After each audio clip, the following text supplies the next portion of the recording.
Hey y'all, happy Sunday. Let me pull my mic up here so somebody can hear me. This will get it edited out after it goes live. Hey y'all, happy Sunday. Hope everybody's having a good day so far today. I hear there's a football game later on. I don't know if that rumor's true or not, or if somebody's, gaming me or something like that, but we'll check it out a little bit later on. I gave up on the NFL years ago. So, hope everybody's having a good day. Welcome to live Q&A number 24. We already got a whole bunch of folks out in the chat getting started early this morning. Let's see. Mervyn Schumacher, way early. How you doing? Good to see you there. Rob Schuster. He says, I'm a brave man to schedule a male-dominated event on Super Bowl Sunday. I don't think so. I think I'm a few hours early, and I know folks are getting amped up, getting charged up. Maybe some folks are getting ready for a Super Bowl party or what have you. I think we're all good. But I am going to have to change my outro. I don't think I'm going to tell anybody to go out and make any chips unless those happen to be potato or tortilla. So let's see. Lee Painter in the house. Ron Owensby, welcome aboard. The Dirty Knobs. I don't know, man. Something about that name just tickles me. I don't know why. I don't know if it's a takeoff on the old Micro TV series on Discovery or what. Let's see. Don Lee, welcome aboard. David Krause, Leo Steger, Fred Weinberg. Checking in here. Did I already mention Richard Weiss? Ayal Peleg, how you doing this morning? Let's see. Sifrid and Tom Conway checking in from Alaska. Steve Nealon, webmaster to the stars over there at Harneal Media. How you doing in Mississippi this morning, Steve? Let's see. Gary Hammett, Leroy CNC Woodworks, Frankie CNC and Woodworking Channel. Man, I'm surprised you have time to stop working, Frankie. He's been doing some serious work out there in that shop of his. Let's see. Jim Hester. Just returned from a 2-week trip. Got to see the last 2 videos, both great. Thank you very much, sir. I hope they were able to help you out. I can't remember what they were. They all start to kind of blend in together after a while. John DeRuse, how's it all going? Okay, let's see. First off, let me get into a little bit about the video that was released this morning. No less than Rob Schuster brought up the fact of baking the distortion after it's done. What that does is, he brought that up in a comment. Oops, I'm sorry. What baking the component after the distortion does is it allows you to go into further node editing because it's still treated as a component where I left off in the video. I totally blanked on that, totally forgot it. Rob pointed out to me because let me go ahead and pull up a Spire here and do a screen share, make sure that I am actually sharing the screen. And yes, I am. Okay. If I come along and take my text and select my vector, distort it above the single line curve and click apply, I have not hit bake distortion yet. Okay. So if I close that and accept it, I mean, it'll all still work. Everything is fine. But let me go ahead and maximize that. But if I go into node editing from here, I'm very limited as to what I can do. See, I can't really select anything. So if I node edit, all I can node edit is this box around. I can't node edit any of the text. So let me come out of node editing again here. If I select all of this and go back into the transform, oops, come on, do it again, Mark. Control Z to get out of that. Select the text, select the vector, apply the distortion. It's only when I bake the distortion that I can now close it. My text is selected, go into node editing, and I can do any node editing that I want to do. So before baking, it's basically in a transitional state. The software will remember that it's been distorted, but it doesn't actually become a completely editable vector. Now, you can still, at this point, before baking, you can still, select the text in vCarve. But before baking, I just did Control Z to undo that. But before baking, you're selecting the entire object. It's not quite a text object, and it's not quite editable vectors. So baking the distortion down here is a vital step if you have further editing to do. Now, a word of caution about that, and this is more appropriate for a more advanced video, but once you bake the distortion, you lose the ability to edit up here. You can't go in and adjust any of these. So what you'll need to do is make sure that you have this exactly how you want it before you bake that distortion and make it permanently. Make it permanent. So let's go back over here to the questions here. So thank you, Rob, for pointing that out. Now, as an aside, I only went through a couple of the options in Aspire in this video this morning. There are a few other. Let me bring that back up. I guess I shouldn't have come out of screen share. And for those of you wondering why this does this, the hotkey that I'm using to go into screen share also splits the screen into 2D view and 3D view. So that's why that happens when I come over here. When I go into distort objects mode, I have bounding box up here, and then I also have down below transform object and edit envelope. I can go into those in a future video if that's something that y'all would be interested in, because that does give us a few extra added options that would be useful from within vCarve and Aspire.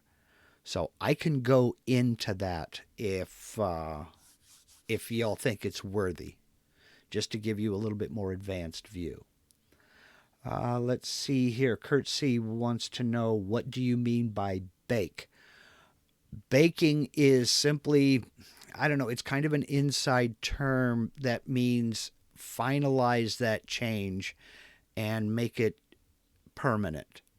In this case, you're transforming an object from a text object. In this case, in this demonstration, you're transforming it from a text object into editable vectors. And before you bake them, you're basically making the transformation, but it's only a temporary transformation until you get that part set exactly the way you want it. Then when you hit that bake button, it finalizes that design change and turns it into editable vectors that you can now go in and edit separately. Now, baking is a term that's used in a 3D context as well. If you take a 3D model and put another 3D model, you combine the two so that they intermix, or you put one on top of the other, and then bake them, they become one model. So you don't have two separate models that you can manipulate and edit. Once you bake them together, you combine those models and they stay together like that permanently. So it's just one of those terms that's kind of thrown around. I try to stay away from technical jargon for this reason, but what can you say? It's just one of those things. So let's see. We had a few questions up here that were not related to the video. Let me kind of see if we can keep these related to the video. IL Pale Egg says, I guess it's because it changes from the distortion ingredients to the cake. More or less so, yes. More or less so. Yeah. So, alrighty. Yeah, IL finishes up. You can't change the ingredients after the cake is already baked. Yeah, more or less. More or less, yeah. Okay, I don't see any other questions related to the video. So let's go back up here. I know Fred Weinberg had one. I phrased my question wrong last time. I'll try again. How do you set the X, Y, and Z start point differently from the home point so that it's easier to change bits? Oh boy, let's see. Are you talking about when you get out on the machine, you have a home position? See, I'm still really not understanding because you set your home position, your XYZ origin in the software. You can set it to one of the four corners or into the center. And that's where the bit will return when it's finished cutting. Now, if you need to move that closer to you or lift it up higher or something like that, you can do that when you change the bit. In fact, that's exactly what I do. No matter where I have my X, Y, and Z origin, I'll lift the bit up a little bit higher and move it closer to me so I can change the bit. Then I run it back to that origin point and reset my Z0. So, and just to clarify, once you set your X and Y0 at the very beginning when you first start cutting your first tool path, you won't change that X or Y setting at all. The only thing you'll change will be your Z0 because the bit may be longer or shorter, or you might have more or less of it in the collet. So once you set that X and Y0, they shouldn't change at all. So Sifarid says, is there some new dynamic thing coming up with the Shapeoko? Not that I'm aware of. I don't know anything about the Shapeokos. I've never been in the same room with one that I know of. Your best bet would be to head over to the Shapeoko support forum. Just look it up on Google, and those are the people.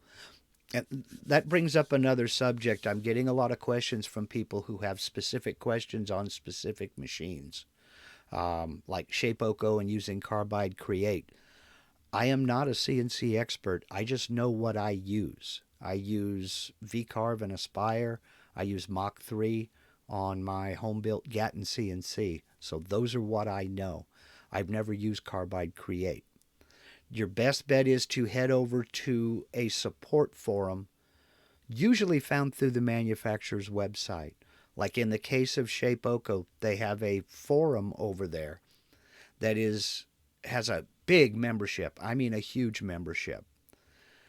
That's made up of Shapeoko users. Now, it's not run by the employees of Shapeoko. There may be one or two who are members, but it's mainly people who use the Shapeoko machine, use the Carbide Create software, and they're there to help one another. They answer questions, give tips, tricks, things of that nature. So they're the people to talk to about brand-specific questions. And it's the same thing with software.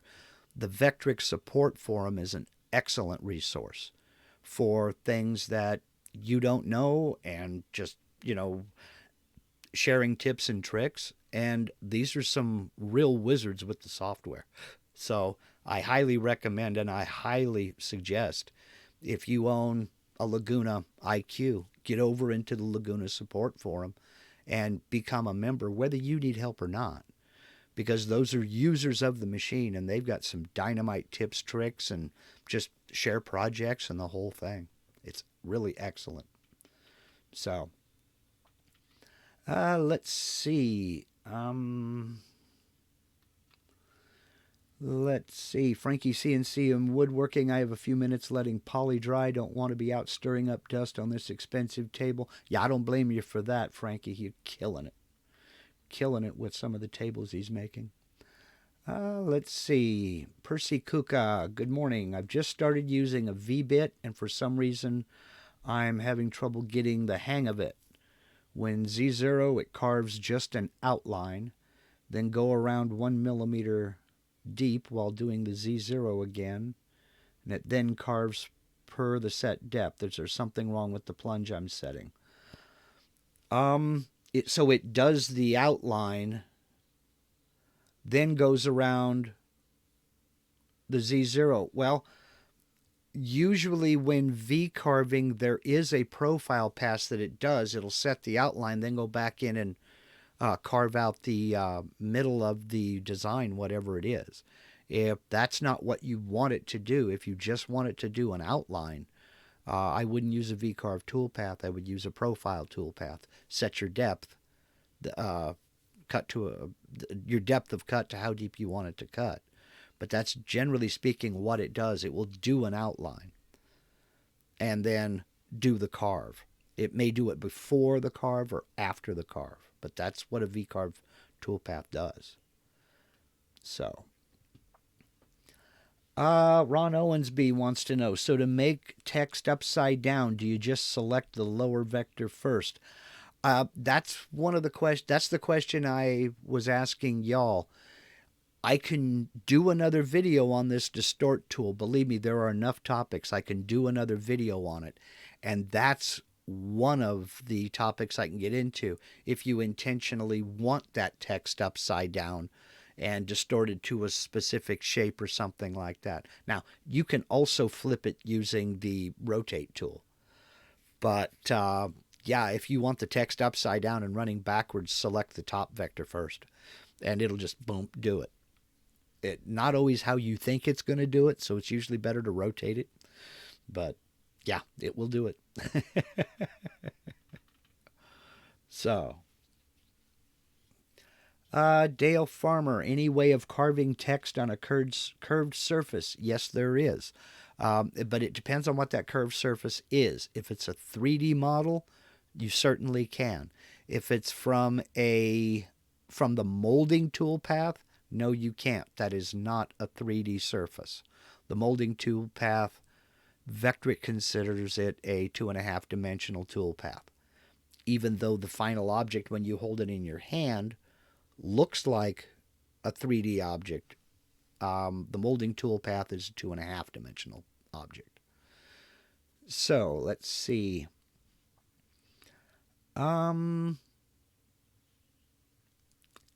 Richard Weiss, have you done any videos on an undulating surface?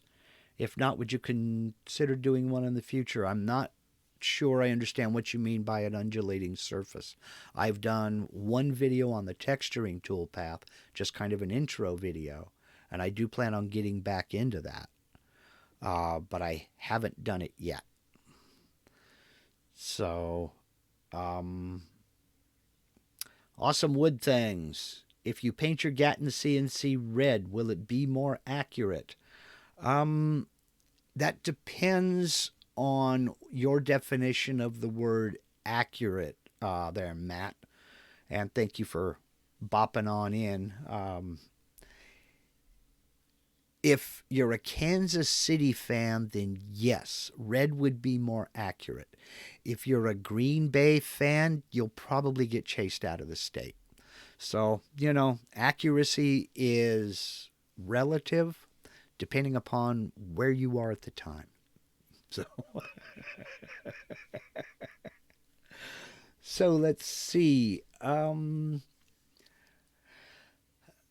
Dale Farmer says an ore in his case. Okay, talking about the curved surface. If that ore is a 3D model, yes. When you go to hit V-carve, and I did a video on this, it is part 4 of my V-carving for the Absolute Beginner series. I'll put a link in the description when this video goes live. Let's see. So that'd be V carving on a. Well, there's already a link to the playlist for all of the V carving for the Absolute Beginner series. It's a 4-video series. There's already a link in the description of this video, but I'll single that video out and put a link. So V carve 3D. I'll put a link when this goes. Becomes a posted video. Excuse me. Oh boy. So let's see. Percy Kuka says, I mean, while setting the origin, it does not machine per the depth I set in the program. I have to stop and restart by setting the origin with the V-bit 1 millimeter into the material. Okay, that sounds mechanical, or it might be a problem with your controller, a disconnect there. Number one, make sure you're using the correct post processor, and always check the mechanical first. Always. If it's a loose coupler, loose gear, loose belt, something like that, that can cause your Z to lose steps. It may be a disconnect with the post processor you're using and your controller. Make sure you've got the correct post processor. But after you have set your Z0, it should lift up to your home position, move into place, and plunge to the depth you have set. You shouldn't have to do that yourself. So, let's see. Ron Owensby, so no Q&A. I don't know what you mean by so no Q&A. Oh. Nice try, Frankie. It held it for review. I went ahead and approved it. Frankie CNC Woodworking is going to do a 500 subscriber giveaway. Y'all, I don't know if you've noticed, but if you look down along the side, put your cursor over here in the chat next to the person's name, you'll see 3 dots light up to the far right of that person's comment. If you click on those 3 dots, the first option is Go to Channel. Right-click Go to Channel and select Open in New tab. Go to that person's channel and check out their videos. There's some cool stuff over there. Frankie's been killing it. He doesn't post a lot of videos, so, that might have some sort of effect as to why you aren't getting, why you haven't hit 500 yet. You got to kind of post videos, dude. But, what can I say? But yeah, show him some love, y'all. Leroy's CNC Woodworks, do you know a go-to person for plasma CNC questions? I do not personally. Then again, I'm not seeking out plasma CNCers because I'm not a metal guy. I'm a wood guy. There is a channel out there called Rainfall Projects. It's a fella by the name of J.D. Chambers who lives about 2 hours, 3 hours to the north of me, who I haven't met yet, that I'd love to meet. He has a Avid CNC plasma table, and he's done some amazing projects. Now, I don't know if he takes questions or answers on the CNC table, but you might hit him up. Depending upon who made your plasma table, definitely hit them up. Now, having said that, if you go to the Vectric support forum, there are some plasma users over there who may be able to give you some help. But that would only be in the context of the Vectric software. And that's generally speaking going to be either Cut 2D or VCarve Pro, because there are no 3D cuts that I'm aware of that you can use with a plasma table. So, let's see. Dale Farmer, that would work if I had a 3D model, which in my case I do not. I just have the wooden ore. Something you can do is take copious measurements of that ore and then model just where you want to carve. Just model that in the software. I'm assuming you're using Aspire. And or you can find a 3D model of an ore and modify that to where it matches the shape of the ore you want to carve, and then do your V-carving toolpath on that. So let's see. Steve Martin wants to know, what is the best piece or the one you are the most proudest of? Let's see. That's a toughie. That is really a toughie because I've done a few that I'm pretty proud of. I did in the video I did on reducing machining times. I did a piece. I didn't put any names in it or anything for that video, but I did a wedding plaque for Steve Nealon, Hardy Media, who sponsors my website. I did a wedding plaque for his niece out of mahogany, and I think that turned out real nice. I'll put a link to that video. Let's see.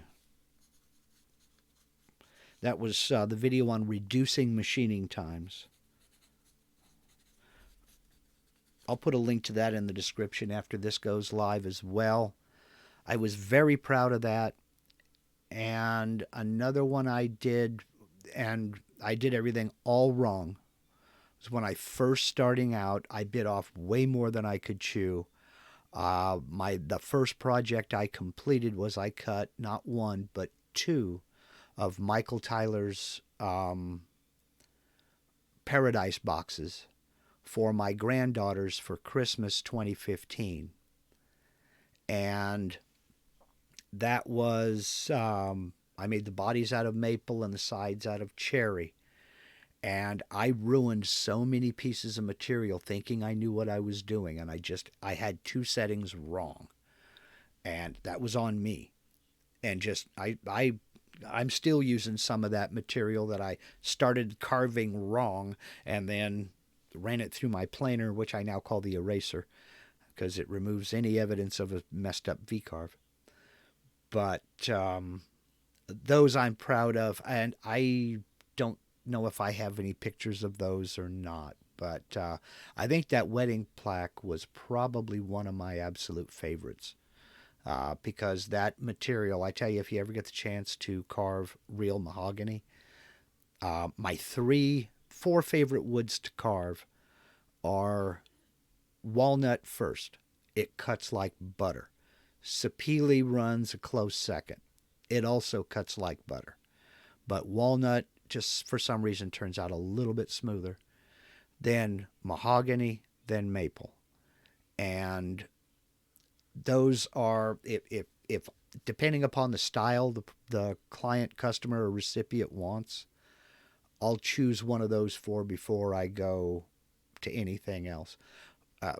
Maple being in the number 4 position, that would it's kind of a tie between maple, tigerwood, or Goncalo alves, for those of you who like to get more specific, and cherry. One of those 3 woods right there would be in the number 4 position. Just depends on the style the person wants and how dark they want that wood to be. So, let's see, Ron. I'm very sorry YouTube keeps screwing you around. Sometimes live streams, it's just, it's difficult. So this video will become a regular posted video on my channel within a few minutes after we end the live stream. You can go back and watch then. But hopefully I answered your question. Let's see. Let's see here. We got Frankie says, I have video for days as soon as I have time to edit it. Well, sometimes you got to make that time, homeboy. I understand. Believe me, I understand.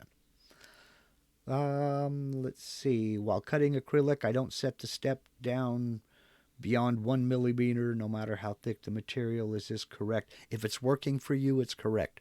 And that's my stock answer for just about everybody. We tend to get caught up on quote unquote the best, or is this right? And a lot of times there is no best. And if it's working and you're getting a result you like, it's right. You know, forget about what other people say. I mean, I've seen other folks get into nitpicking, I mean, every little aspect of somebody's design or method. But, you know, don't take that to heart. You know, just let it roll off your back.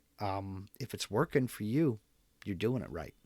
If you're getting a predictable result and it turns out the way you want it, you're doing it right. And to heck with, you know, what anybody else says. Because we all have different machines. We all have different comfort levels. We all have different amounts invested in tooling and what have you. And some guy with an industrial machine who doesn't even own it, he just runs it for a living and being paid by the hour. Yeah, he can cut 1,000 parts at 600 inches per minute. But he's also not telling you that he's running a $300,000 machine. So, you know, I figure my Gatton CNC, which I still insist is the best bang for the buck on the market right now, if I'm running something at 60 inches per minute, for what I have invested in it, it's the baddest machine on the block. And I'll put it up against anything and anybody. Because believe me, something that's going to cut better is going to be 5 or 6 times what I have invested in it. You know, to include all the software, I'm still in it for less than $2,500. Can't beat that. So, let's see. I have quite a bit of mahogany. I will try something, says Steve Martin. Yeah, I would too. I mean, I love cutting mahogany. It really does machine nice. But one thing to know if you're going to do 3D models on mahogany, set a raster angle. Cut raster, number 1. Number 2, set your raster angle somewhere between 40 and 45 degrees. And that kind of, it kind of cuts almost cuts, the way it cuts the grain, you'll get a lot less splintering and a lot less chipping on mahogany, because mahogany does like to splinter just a little bit. But if you run your raster angle at about 40, 45 degrees, it'll reduce that. You won't have a problem. So, alrighty, we've been here. Dave Gatton stopped by. How you going, Dave? How you doing? Just getting ready to jump off and go get ready for the big game. I guess it's baseball today, right? No, I know. It's the Super Bowl. I'm just not much of a football person. The NFL lost me years ago when they started penalizing quarterbacks for using inappropriate language. I thought, what is this? What is this? 4th grade soccer? Come on. All right. Let's see. We're going to go ahead and end this. Patrick, thank you for stopping in. You're just in time to miss me. I will go ahead and I'll do another video on the Distort Tool and get more into what you can and can't distort. We'll get into the bounding box, and we'll also then get into, are you ready for it, distorting 3D models, because there's some very cool things that you can do with distorting 3D models as well. I need to double check on a couple of things before I run my mouth on that. But I will go ahead and do another video. It may be next week. It may not be next week.